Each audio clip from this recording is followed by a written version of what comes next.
debate.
Hey, Tom Tate. Hey, Fran, how you doing? Fine. Good, good. I hope I wasn't too negative about my comment. No, I didn't. I missed your negative comment. If you were Okay. at that. Good. How you doing today? Doing great, doing great. Good. I thought yesterday's meeting was great. Kids were chatted pretty good. You know, they got got into it. I wish we'd had more time. You know, for them to really get. They were just getting unthawed. Good. I know, but it was a perfect warm up to us being together for the plenary, you know, and planting some seeds of a new idea. Yeah, that's good. That's good. Yeah, the timing was really good. Glad to hear that. Yeah.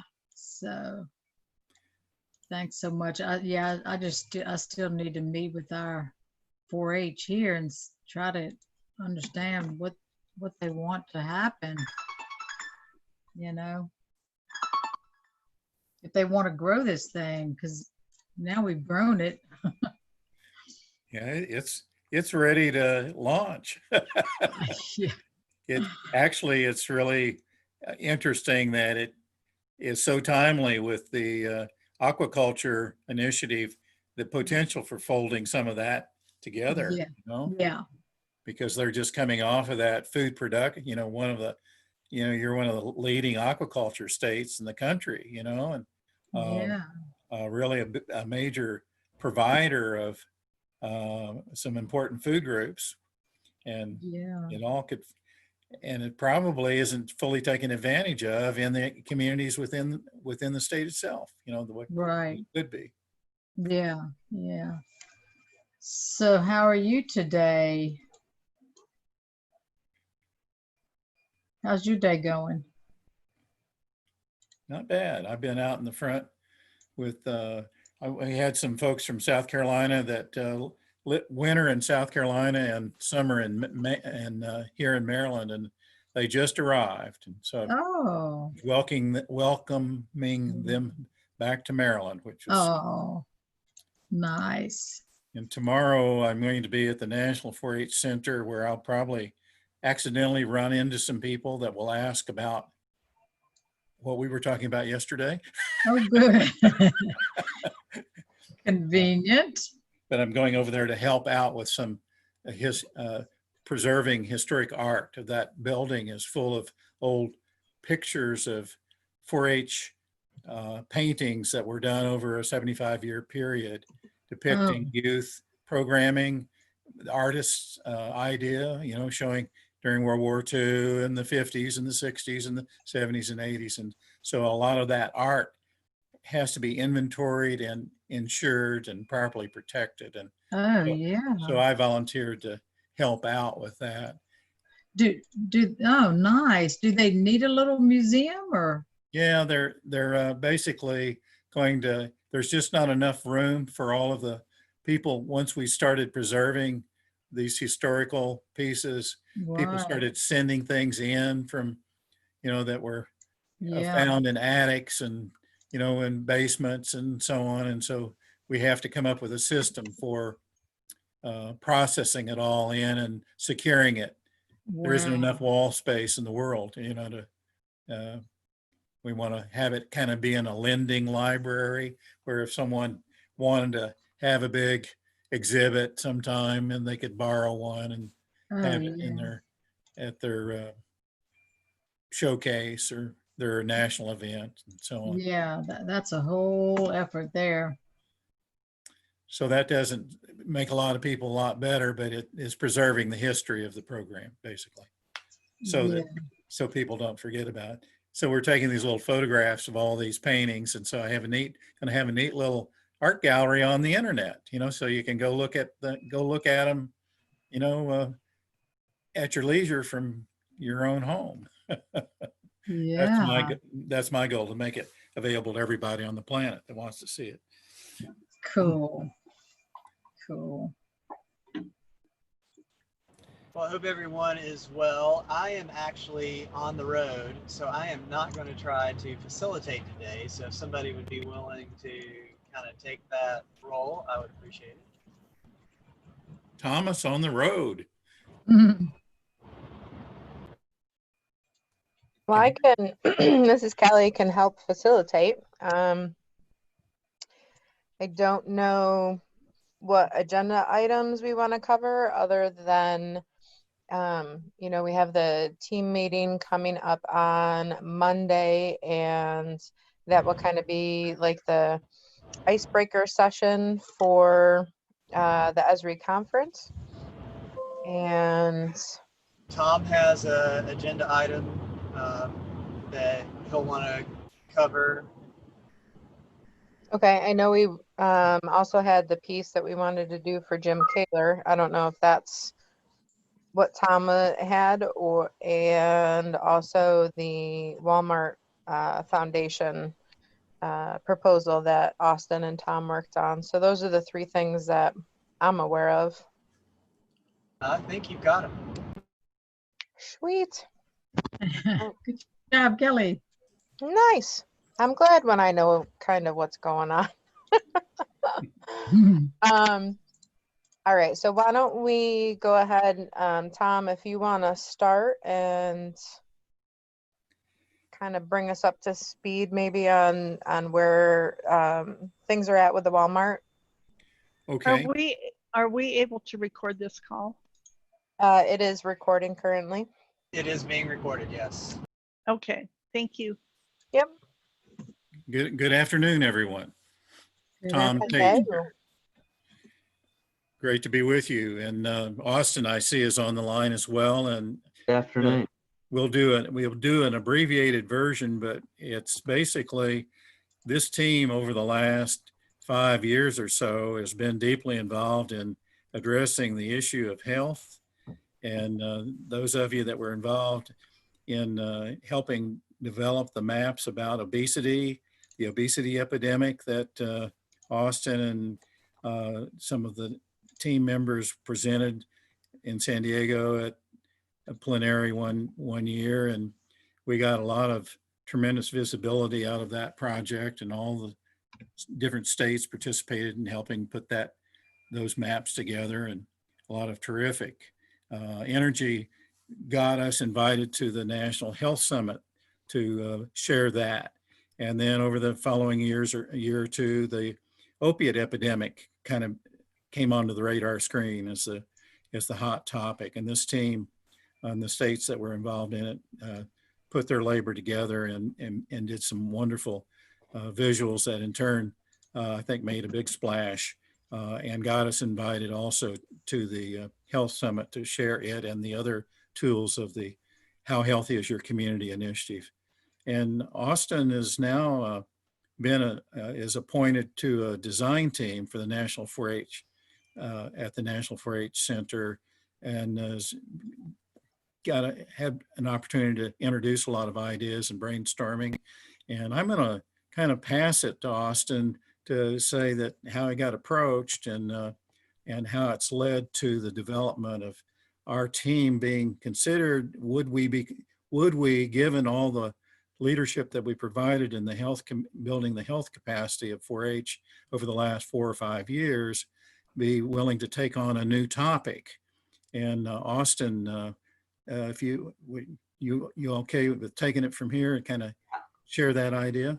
Yeah, would love to. Well, first of all, good afternoon to everybody, and it's good to see everybody on here. And this has been kind of an interesting opportunity that has kind of been started from being from our participation as a team at the Health Summit going back to 2017. So Joanne Leatherman at 4-H Council reached out to me just prior to this year's summit and wondered if I'd be interested in being on the youth design team for a new health initiative that 4-H Council is looking to publish. So we had our kickoff of that at the Health Summit. And of course, we had our other our workshops that our team participated in at that summit as well. We got involved in the workshop, or the design team kind of got involved in some of the discussions on the project. Once the coronavirus outbreak started to hit, they kind of put some brakes on that whole initiative and are looking at reconvening that group at probably in August or towards the end of the year now. So, but as a part of that, a few months later, Tom and I got an email from Joanne asking us to consider doing a proposal with 4-H Council and the Walmart Foundation on mapping food access. She talked to Jillian a lot about the work we've been doing with health, and told Jillian, who's with the 4-H Council, that she felt like what we've been working on aligns really closely with the council and their initiatives. So we drafted up a proposal that basically outlined a 1-year launch of a project that we've, for the time being, kind of labeled "Where's the Food?" It's very it's in the idea phase. We don't really have a huge direction yet on what what is the end goal of it, because like I said, we worked on a 1-year phase of it to kind of get the project up, to get some pilot states who we've already been working with, including Louisiana. We talked to yesterday on their Zoom call, working with North Carolina and New York, and hoping to bring in more states to be kind of a pilot for us to take the best ideas of all the communities and help grow the initiatives that are going on. That's our goal, is not to reinvent the wheel. It's more to look and see what communities are that are tackling these issues, like North Carolina, like Louisiana, New York. What are they doing? How can we put some focus on that and add some support behind that, grow that, and hopefully, my hope, and I think Tom would share this too, would be that we could turn this into a 3 or 5 year large effort that the GGLead team could be behind, and it could be a big project that we work with 4-H Council to grow across the nation. So that's the big idea. So we're starting small, going big. Any feedback, thoughts? I think it's a excellent project idea. And I know that it definitely is hitting home with some needs that are taking place in our communities. The question that I might put out there to think about is, who would be administering the project, and how much time are they looking from as far as staff or volunteers from the states working with the youth that might be piloting the projects and stuff. So I know that obviously with COVID, things have changed, changed a lot and continue to change as far as, you know, who, I know for myself, just my position changed again, and my hours have switched to a different type of programming for some of the things that I'm doing. So, you know, I don't know how that works for the other adults that are participating with our youth on these geospatial projects, but just something I thought I would put out there. But I think it's an excellent project, and I know the youth from New York are interested in participating. So One thing I would say directly to that, is we have put in our budget for the first year some support funding for the adults of the states that would participate. Now again, it's a one, we couldn't, with the way the budgeting worked, we actually, they gave us a number to start with, and we basically kind of blanketed that up a little bit and hoped that they would kind of bite onto it, and they did actually. So we actually raised the initial offering.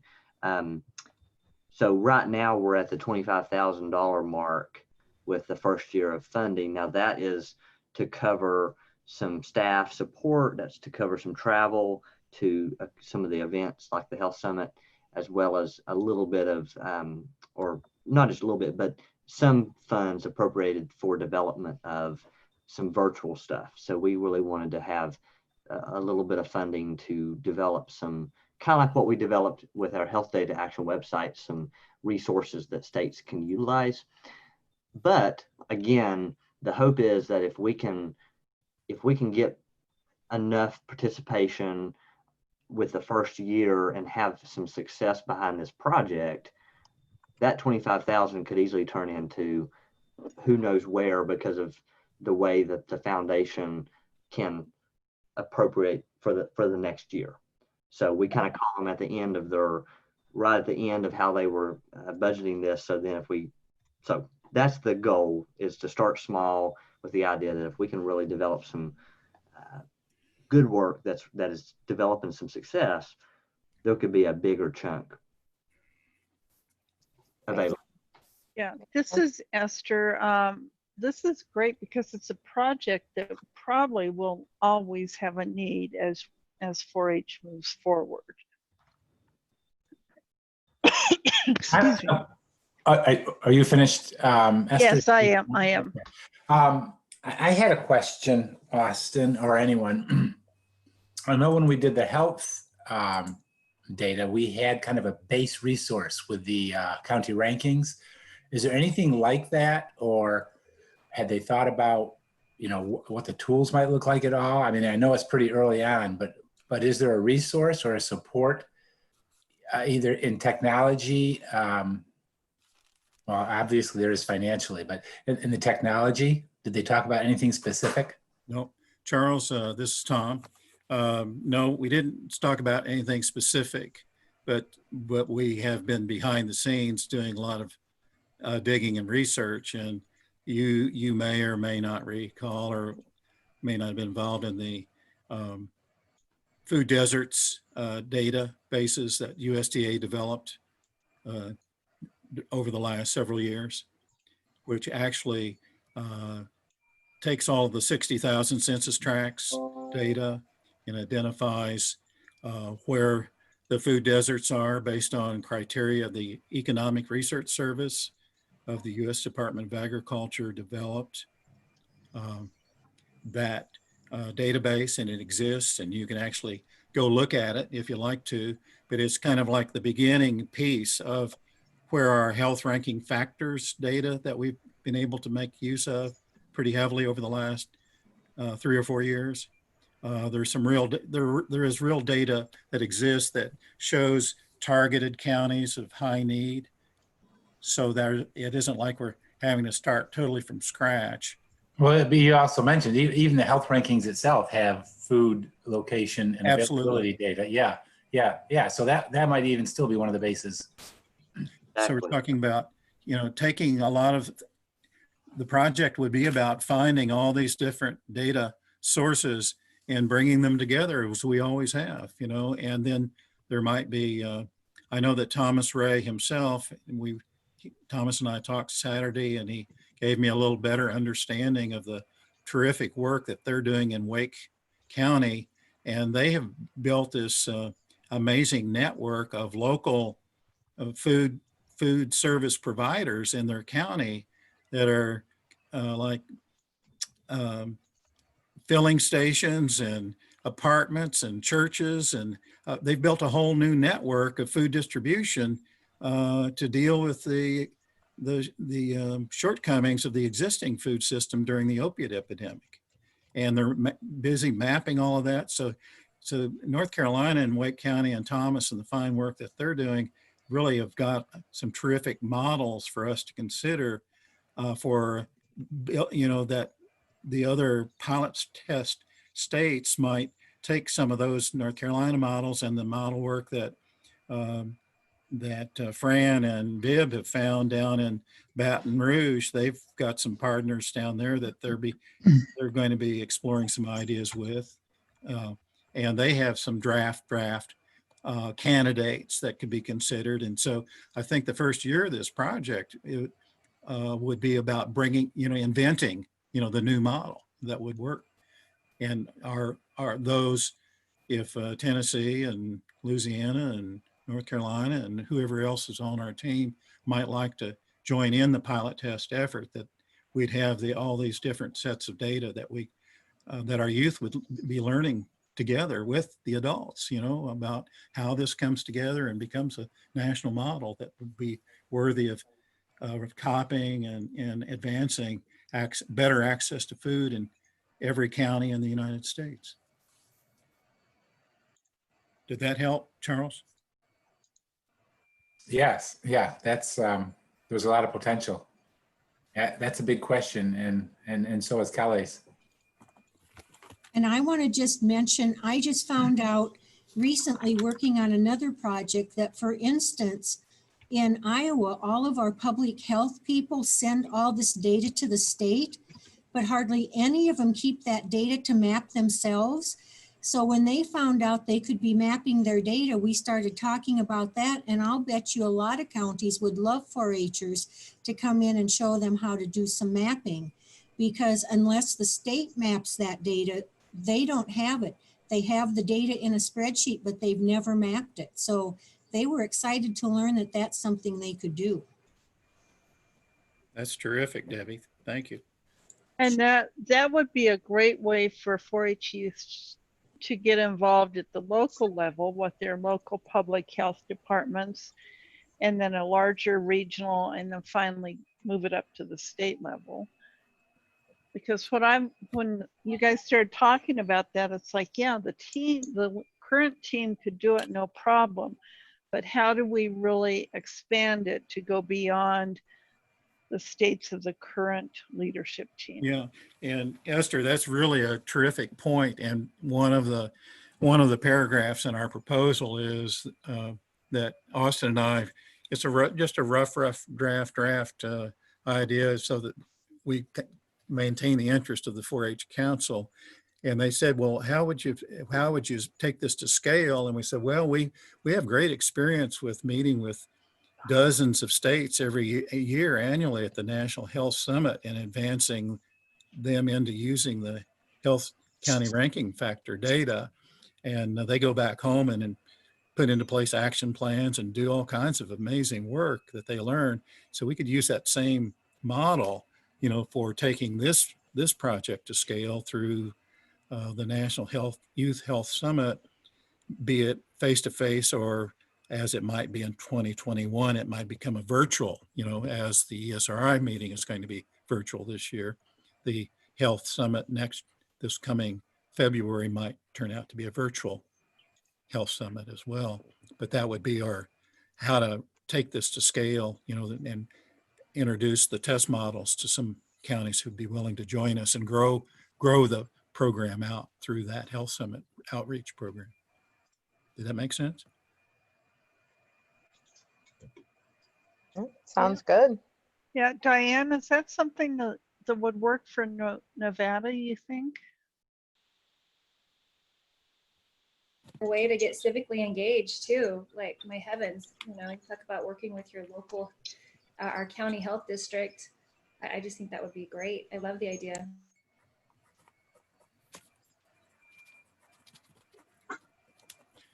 Yesterday, we had a wonderful icebreaker on this with Fran and Vib in Louisiana. A number of the youth participated in the call, and they were just, we basically planted the seed that we were in trying to get their ideas and thoughts on such a model, and they started brainstorming out kinds of places in the county that food might be available from, you know, healthy food, grocery stores, farmers markets, health, food pantries, so on. And Thomas Ray told me Saturday that they were even getting gas stations who are renowned for being wonderful sources of junk food, but not really healthy food, to do some testing with putting in freezer boxes and frozen casseroles and so on being vended and distributed out through formerly unhealthy food distribution points in their county in North Carolina. And so there's this idea of all of these new concepts and innovations, and working with the partnership of the health agencies who are all struggling in every county with the schools being closed. How do those kids that only get meals, you know, some of them the only square meal they get during the day is from the school, you know, how do they get that food delivered to those parts of their communities? I'll pause again for more input.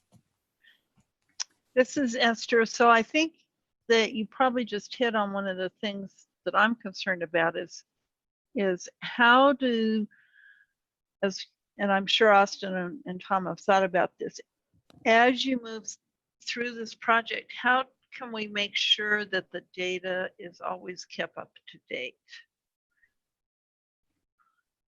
And it might be through the public health department.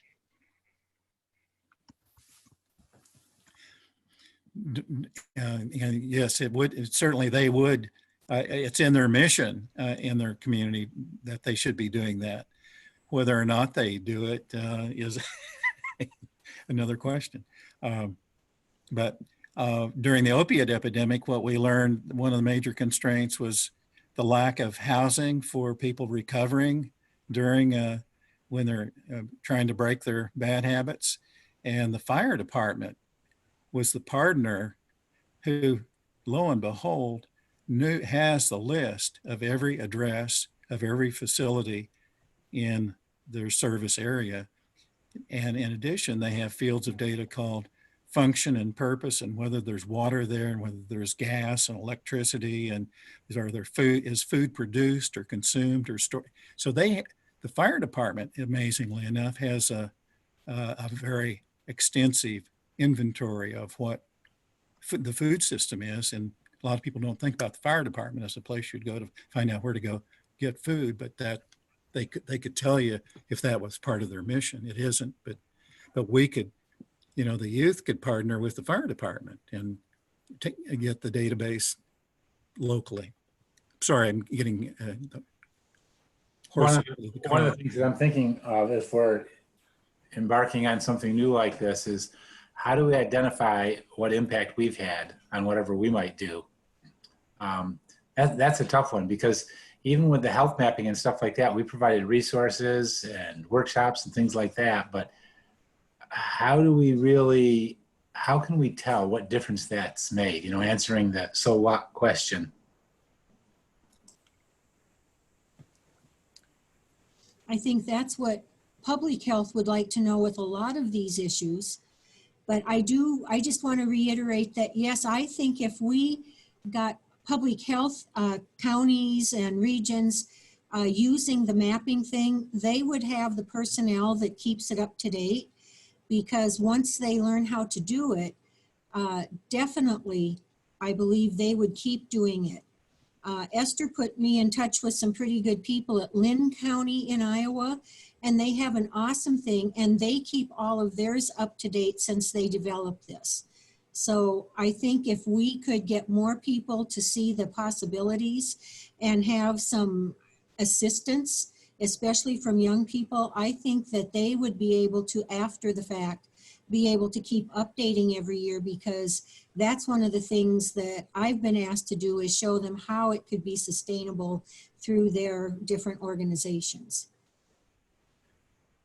Debbie, that sounds like a great model. You've got a good part of our map that we did on the whiteboard there in San Diego one year was to draw those triangles. That's and right. arrowheads and everything. And one of them was partnership development. Yep. And of course, just listing the partners and that's what we're doing today. We're brainstorming here like crazy, even though that's not, we'll be able to build an incredible list of potential partners, and different states will have different models and different approaches, and then we'll just take the best of the best and make them better, right? The 4-H motto, right? Yeah. All right.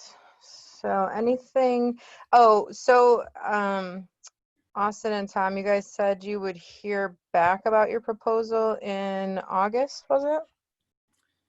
We think within the next 3 or 4 weeks, we will probably hear back from them. That's the word. Okay.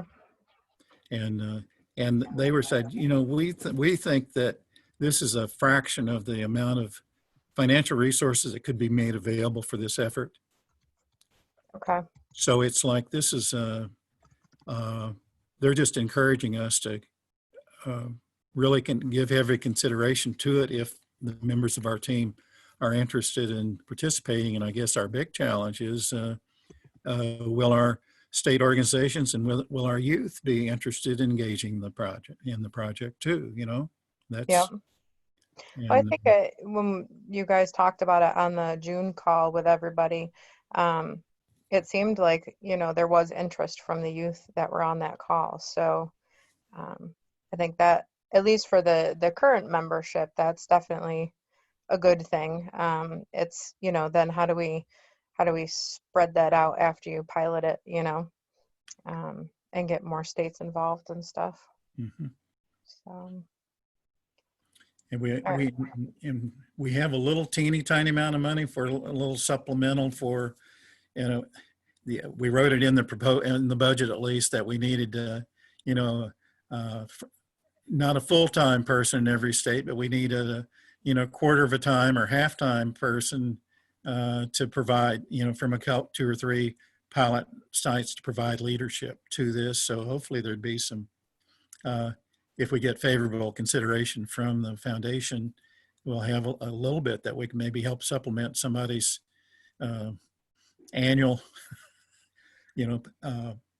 FTE to help provide leadership to it.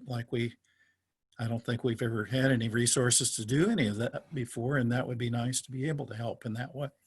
Yeah, definitely. Probably not near what it should be or could be, but they think that if we're really interested, this could become a much bigger, longer term partnership. Yeah.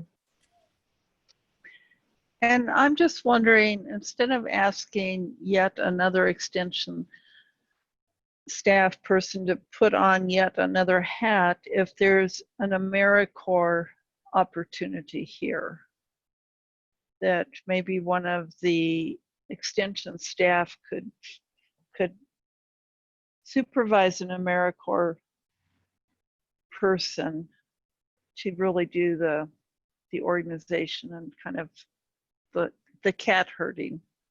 Right. And I'm just throwing that out there. I have no idea how AmeriCorps works with extension, except for how it works in Colorado.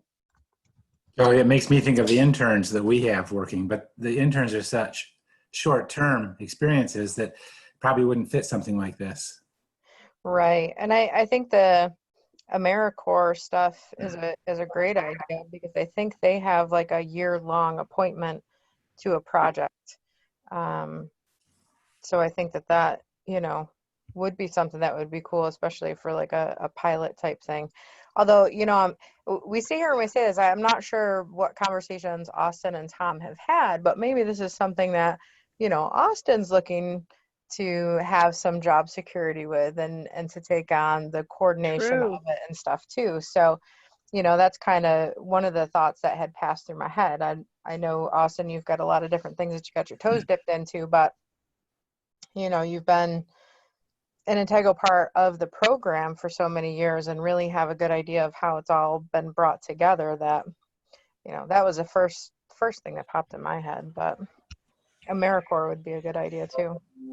And AmeriCorps, we have 3 summer members and 2 full-time members. They are really more Green Iowa, land and water stewardship, but there's also an AmeriCorps like Campus Compass, and they can be full-time members. And so there are other options for the actual AmeriCorps people that could be really good. And it might be that the matching would come from like a public health entity, or extension might budget that in.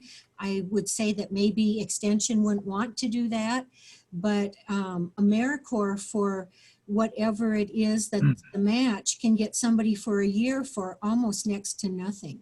And they get paid, they get an educational stipend as well as their actual month-to-month stipend. So I think that might be well worth looking into. Debbie, could is there any way you might put together a little paragraph or something about the AmeriCorps idea you were just talking about, so that we Sure. have it we can put in our potential partner, you know, descriptor thing, you know, I don't know. I can do that because I've been trying to work with our local United Way on the Campus Compass part of it. And then we've been working, this is our 2nd year with the land and water stewardship. So, but I think there might be some great ways to partner, because our biology students would love to have more internships related to something like that. Our GIS kids could be using this for mapping. So this might not be just 4-H'ers, but Sure. other high school age kids Of that course. might work with it, and college kids. Of So course. for AmeriCorps, just be aware that they usually want somebody 18 and older, although that's not always the case. We have some 16 and 17-year-olds that are doing summer stuff. Not here, but other places. Okay. Now, if you're sound like you've got a good sense of how that AmeriCorps works in our team, you know, and if you wouldn't mind kind of.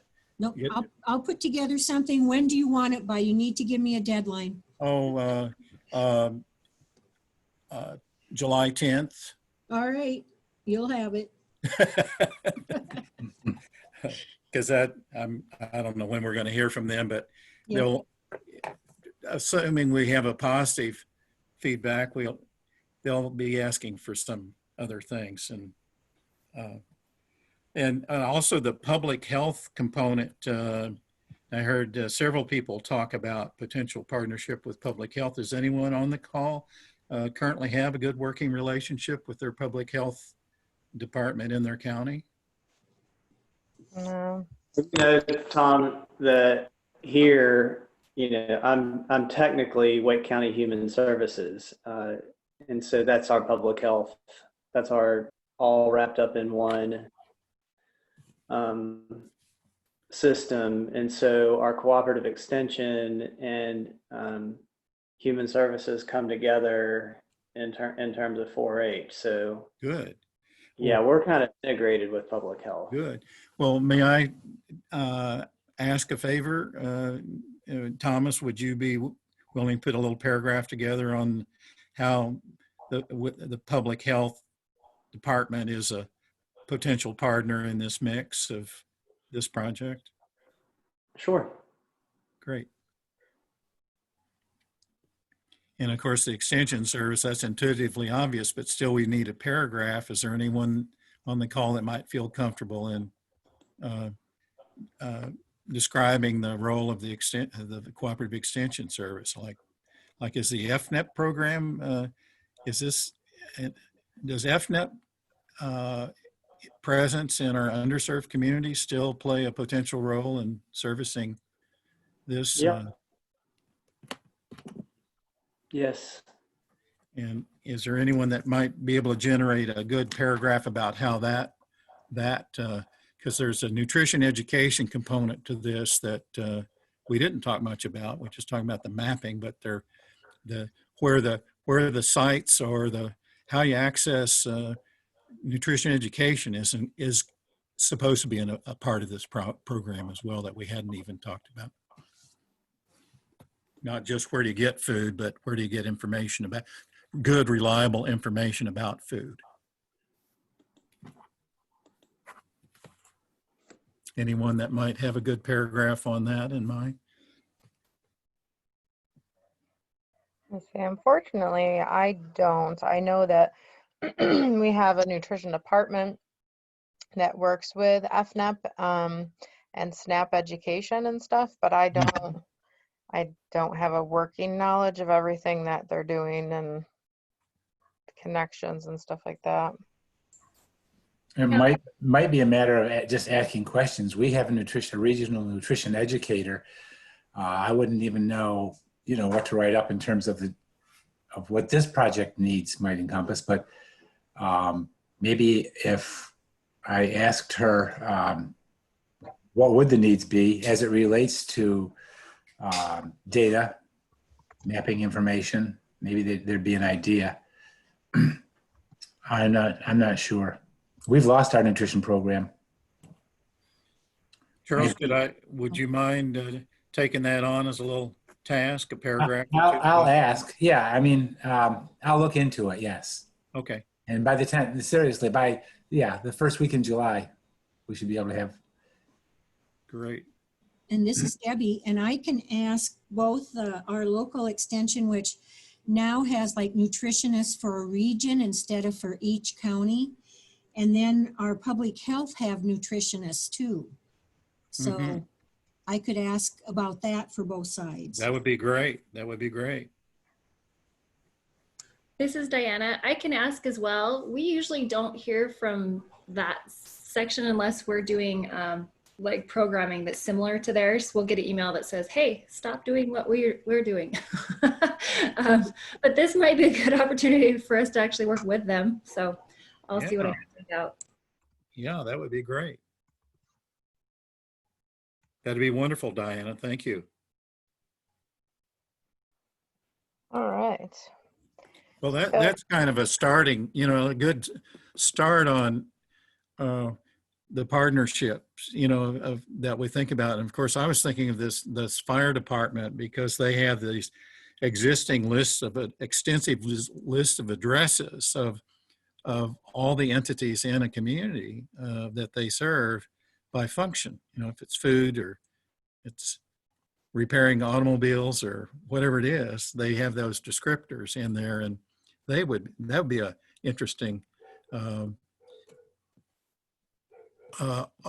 Austin was on and Fran were both in the call yesterday, and we brought up a map that had current food distribution points. And Austin, do you recall who the source of that map was? There was a couple different sources. I remember one, I think which one you were referring to, because I know there's No, either one. food desert one that we looked at. I'll have to go back through my emails and see. I mean, what I would encourage y'all to think about is just go to Google and put in food access maps and see what all the stuff that pops up. It's amazing. All kinds of one organization that's doing something around that, especially as it relates to food for kids, is No Kid Hungry. I will say that their data is not 100% accurate.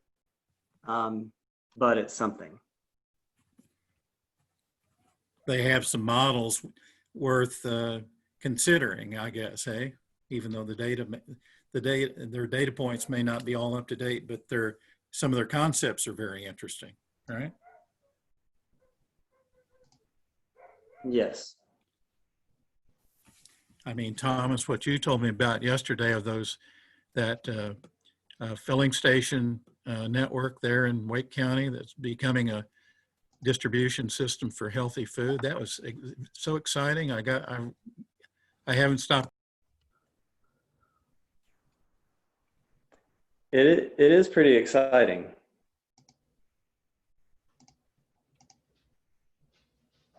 I think you muted yourself, Tom.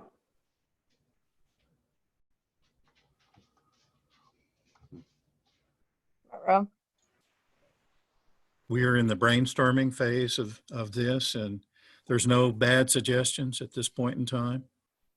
Blue sky rule is no bad ideas in the beginning. Well, Tom, thank you for sharing, and Austin for sharing all this information. So we'll go ahead and a couple of people got some action items to get you some information. And I think just looking at the time, if we can chat real quick about the recognition of Jim Kaler for our call on Monday, and just real quick about what the agenda might look like for Monday night's call. So I know that Tom worked on a timeline of Jim Kaler's life and asked for some input from different people who knew him. And so we wanted to, if you just want to talk real quick about what that's going to look like, and if there's anything that any of us can help put into that piece for Monday night. And I think about how much time do you think you'll need? Kelly, the Jim Kaler piece, I think I shared the timeline with you and Esther, and I'm not sure who else had a chance to look at it. Basically, it was several years of milestones in Jim's life. Not everything he ever was involved in, but many which would be understandable by those of us who've known him in his professional life, certainly, and as it contributed to the advancement of science, technology, engineering, and management, mathematics programs in cooperative extension and 4-H. And I think someone had a really good photograph that they had come up with of Jim, which I don't remember who had that, Kelly. I think you did. Yeah, I think I looked, I actually Google searched because I was trying to find a picture like on Facebook or one of the websites for NIFA and stuff like that, and I wasn't finding a whole lot of pictures. And I know his obituary has been shared for people to take a look at as well. So how long, Tom, do you envision needing to kind of talk about him and his contributions and the I'm start of? thinking 10 or 15 minutes most. You know. Okay. And is there and then anything? open the floor up. And this is I would want to try this out on the group. Is if anyone would like to have make a remark about a remembrance of some fond memory they had of something positive and funny, or positive or funny, or whatever, or they're something that the kids would get a sense of who the man was. Mm-hmm. Is it, if we find things, should we just save them and then share them during the Zoom call, or do you want you want images and things forwarded to you ahead of time? No, I don't want any. No. I think my thought is that there'd be a picture of Jim, a good picture of Jim up, and I basically go down that timeline, Kelly. I don't know that it visibly needs to be up, although it could be, I guess. And then ask others to share a memory. I think that's good. Debbie had put in the chat that she's got a ton of pictures from over the years, so she's going to look and see if she has a good one of him as well. And there could be more than one picture, of course, being, Yep. you know, if there was people did have pictures, that might be cool, you know, to have the rotation of those. And I always look to Jim to put that together. I'm sure. I mean, if you guys have photos and you want to send them to me, I can, you know, run a slideshow or something while we're talking about them. Just send them to me before, you know, midday on Monday, so I have time to toss those together.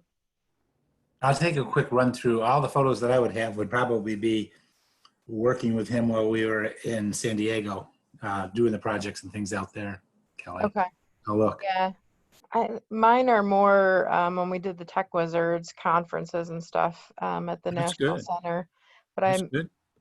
I don't know if I took pictures of him presenting. I mean, I'll have to see if I can get those pictures out of archive stuff.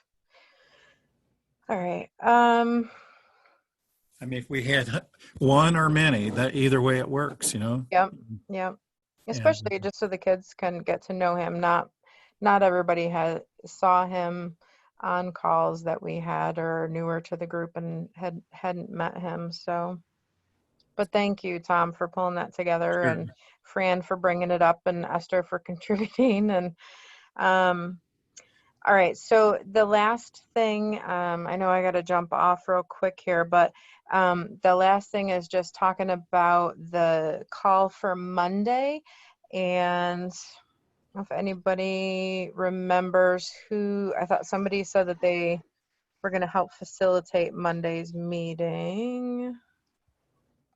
Anybody remember which state was going to do that? No, we always ask this and I don't go back to the Google documents to see it.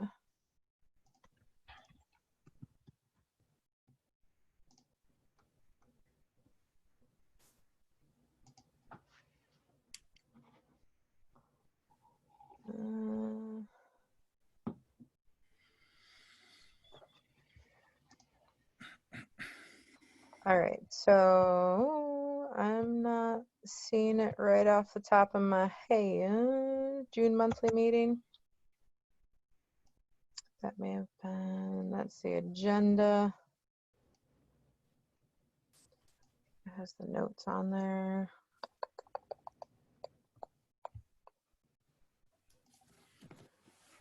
Nevada. Okay, so Nevada was putting stuff together for the plenary sessions for the ESRI conference. So I don't know, Diana, if they were just planning on using the regular call-in Zoom information like we do for our monthly meetings. I mean, if that doesn't have like a time frame on it, that might make sense because everybody kind of has that link to do that. So if they wanted to chat about that. I think that they were going to do, their own, but I'm not sure. And Doyle and Peggy are actually out of town. They're out of service right now, but I'll check with them and I can let you know. Okay. And if that, if that doesn't work, that's fine. I'm not seeing who, let's see, Morgan just, okay. Yeah, it's Clyde, who lives in my house. So I will touch base with him on the agenda for Monday and have him get that out before the weekend, hopefully. And we were going to try to do some icebreakers with the youth to have them get to know each other, especially there's definitely some newer people in Louisiana. We were hoping to get some of our new New Yorkers on the call as well. So I don't know if anybody in this group is willing to lead an icebreaker activity, or if you want me to just ask Clyde to do some. I know he's done a few through his RA position at college with the RAs and his fraternity, but if anybody in here would like to do something fun with the kids? Yeah, I thought Clyde mentioned he had some that he wanted to do. Yeah, I think he did, and he did that he would, questionnaire like quiz thing or yeah, something Okay. he did in the past, and that was really good. he would do Okay. so good. All right. Well, I will touch base with him on that then and get him working on that. I know he's finally out of training. He picked up a summer job at McDonald's because he can transfer and do some time at the McDonald's where he goes to school, but could also work back here on breaks and stuff. So he's almost full-time hours with them right now. So we'll touch base with him when he gets back and get something Let me going. know if you need any additional activities after consulting with Clyde. Okay, just let you know. Yeah. Okay, sounds good. I know my fallback has always been to do like a, oh, what is that? What's that quiz one? Menti. Not Menti. The one where they get 4 answers and they pick the shape. Oh, Kahoot. Yeah, Kahoot. So, maybe he could put one of those together. Our county bought the premium one, so you can like create all your own questions and stuff like that. But Nice. we've been doing that with our state team, so maybe he'd want to do something like that too. But anything else that definitely needs to get on the agenda from the adults' perspective for Monday? Do you want to talk any more about this food access idea that evening with the youth? I think we can. Would you be okay if we put that like at the end of the agenda, Sure, just in sure, case? I sure. don't know how long icebreakers and talking about the conference will be. But I guess the Yeah, and idea, go ahead. I think it would be good to just let them know that you've put together a proposal and you don't know the results of the proposal yet, but looking forward to it and stuff like that. Keep it very, very short and simple. And maybe just asking, who's definitely interested in helping with, or maybe piloting the stuff on like information on food deserts or something. Austin, any thoughts on that? Yeah, I think, I agree with what Esther said. I think it'd be good to kind of highlight potentially that we have a proposal out, maybe to get youth kind of thinking about, but what thoughts do they have? I mean, I think that's the biggest thing. And I didn't say this earlier in my conversation, but the biggest thing I think we have to want or hope for is that the youth need to be passionate about this. And if we don't have youth interest, which I think we will to some capacity, but I think if we can share the vision and the idea behind this whole project and get them on board, we'll see more success than if it's a project that is just being pushed because it sounds good and it's something that we need to participate in with. So that would be my hope, is that we can get the youth kind of engaged and excited about it. And then after we hear back from the foundation, which should be all clear, but once we hear back from them confirmed, then we can really break out into a task force to talk about how we want to start this. Sounds good. And then Esther, just quick question. Do you know, I haven't seen anything come out yet about how the map gallery or the expo is going to function. Has anybody seen anything on that? I have not seen anything. I've only been told that if people registered as a student, they might not be able to get into the expo. Okay.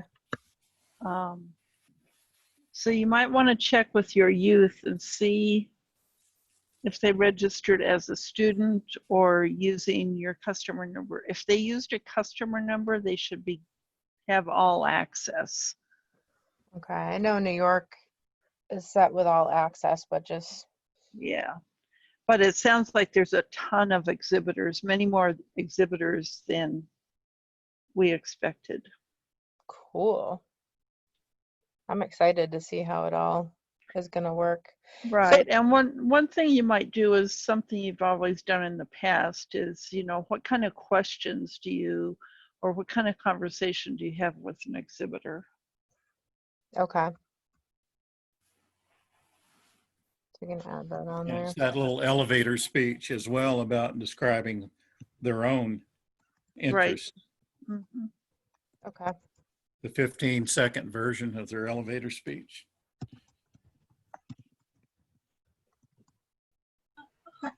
This is Fran. I have a question.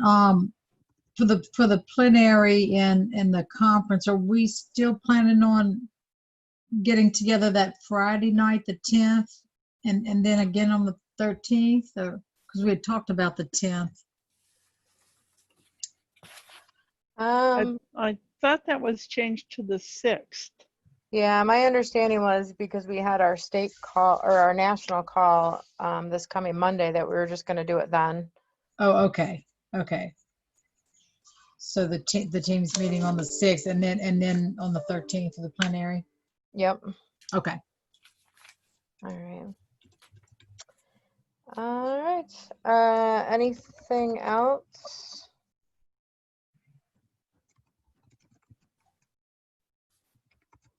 Very good. Mr. Ray, do you want to share the link to the video recording once it gets started? Yeah, sorry. I will be happy to do that. All right. Thank you very much. Thank you. Appreciate We it. will see you all on Monday night. Great. Thank you, everyone. Have a Have a good great weekend. Great. Everyone. Thanks, everybody. Thank Thanks. you. Happy Independence Day, everyone. Yeah. Yes. Happy Y'all take 4th of care. July. Yeah. Happy 4th. Bye. Bye.